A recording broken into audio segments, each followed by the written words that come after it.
الو، ازيكم يا حلوين؟ النهارده هنعمل جل الصبار بتركيز 95%. فعال جدا وبطريقه سهله قوي بمكونات بسيطه. اول حاجه انا اخدت 95 جرام فاصلة 3 من ماء الصبار اللي هو خلاصه الصبار المائيه، بيسموه اوليفيرا جوس. انا جبته من مصنع الابكي. لازم تجيبوه من مكان مضمون عشان ما يكونش مغشوش. وهضيف عليه 0.7 من المادة الحافظة بيكرول WS1. تقدروا تضيفوا أي مادة حافظة بداله، ممكن يعني جربابان، فينوكسي إيثانول و WS1 برضو، بس ب0.5 فينوكسي إيثانول و0.2 WS1. يعني ممكن تضيفوا المادة الحافظة المناسبة اللي عندكم. بقلب المادة الحافظة كده مع خلاصة الصبار المائية. دي أول خطوة. تاني خطوة، هبتدي أخلط جرام من صمغ الزنزان مع 3 جرام جليسرين.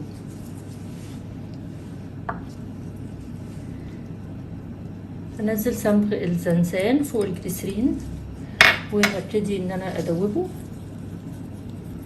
هو بيدوب على طول زي ما انتوا شايفين كده.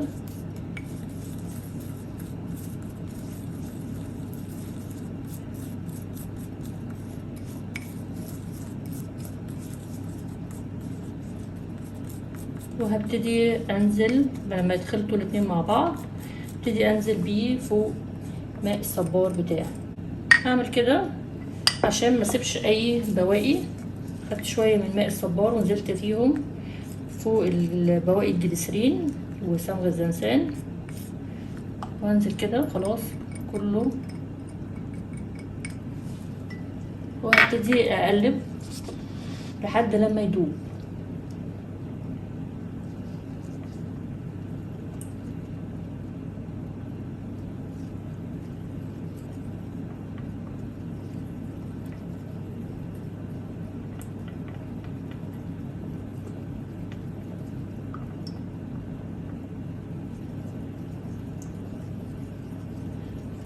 اهم نقطة ان انتوا ما توقفوش تقليب لحد لما يدوب تماما.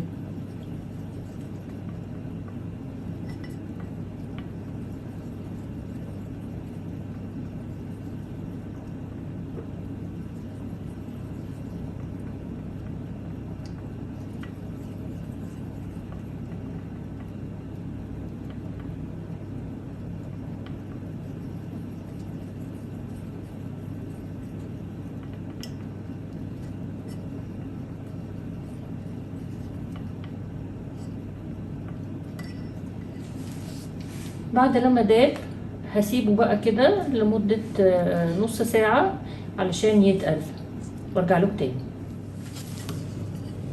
في الحقيقة انا نسيته لحد تاني يوم، ودي حاجة كويسة لان عايزة اوريكم القوام بالظبط بتاع المنتج النهائي قبل ما انزل بيه في العبوات بتاعتي.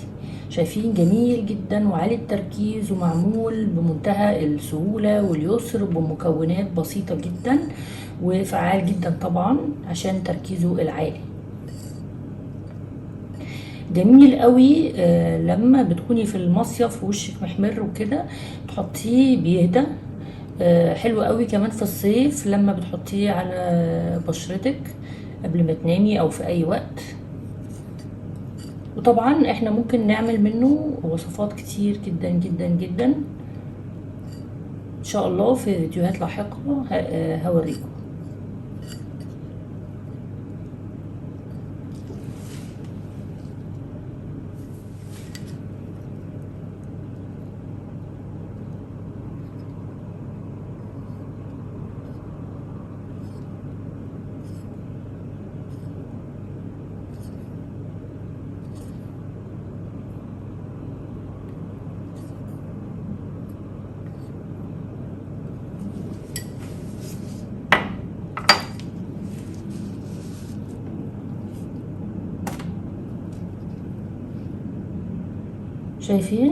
شايفين تقيل ازاي وجميل وشفاف شفافية الماء. لو عجبك الفيديو ما تنسيش تعملي لايك وسبسكرايب وفعلي الجرس. عايزة لايكات كتير كتير كتير.